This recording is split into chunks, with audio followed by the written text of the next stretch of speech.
নজর রাখবো পরবর্তী সংবাদে। 2021 সালের মে মাসে সংঘটিত হয়েছিল ইসরায়েল এবং প্যালেস্তাইনিদের আক্রমণ। এক প্রকার বিক্ষোভের মুখে পড়তে হয়েছিল এবং গোটা দেশ জুড়ে এক প্রকার আলোড়ন সৃষ্টি হয়েছিল।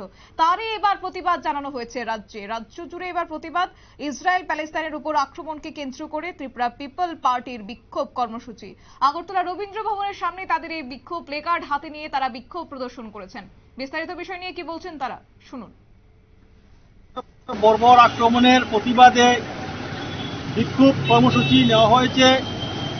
তারই অঙ্গ হিসাবে আমরা ত্রিপুরা পিপুলস পার্টি এই ইসরায়েলের বর্বর আক্রমণের প্রতিবাদে বিক্ষোভ প্রদর্শন করছি। এই ইসরায়েল নামক রাষ্ট্র এক সময়ে ছিল না। যখন দ্বিতীয় বিশ্বযুদ্ধের সময় হিটলার ইহুদিদের যখন তার দেশ থেকে বিতাড়ন করেছিল, তখন তারা এই প্যালেস্তাইনের জনগণ, পৃথিবীর কোনো রাষ্ট্রই এদেরকে আশ্রয় দিয়েছিল না।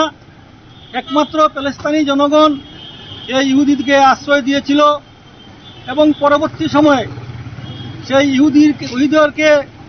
ইহুদিরা জায়নবাদী ইহুদিরা প্যালেস্তানিদের হত্যা করে, জোর জবরদস্তি করে তাদের ভূখণ্ড দখল করে আজকে শিশু, বৃদ্ধ, এমনকি হাসপাতালের ডাক্তার পর্যন্ত তারা হত্যা করছে এবং প্যালেস্তানিদেরকে নৃশংসভাবে হত্যা করে তাদেরকে নিঃস্ব করার যে প্রক্রিয়া, সেই প্রক্রিয়া আজকে নতুন নয়।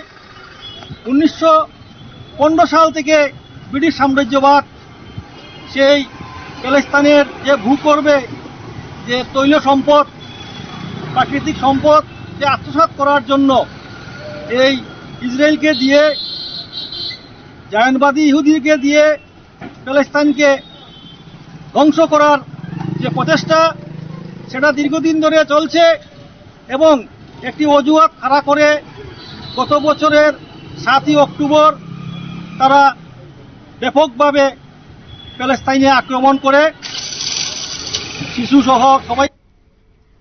আপনারা শুনলেন তাদের বক্তব্য। এক প্রকার বিক্ষোভের সুর তারা আজ তুলে ধরলেন আগরতলা রবীন্দ্র শতবার্ষিকী ভবনের এবং একই সঙ্গে তাদের প্লেকার্ড হাতে নিয়ে যুদ্ধবাজ ইসরায়েল ভারত সরকারের সম্পর্ক ছিন্ন করা বিভিন্ন দাবি দাওয়াকে কেন্দ্র করে এক প্রকার বিক্ষোভে সামিল হলেন ইসরায়েল প্যালেস্তাইনের উপর যে আক্রমণ প্রতিবাদ, সেই প্রতিবাদের আজ ছবি দেখা গেল রাজ্যে।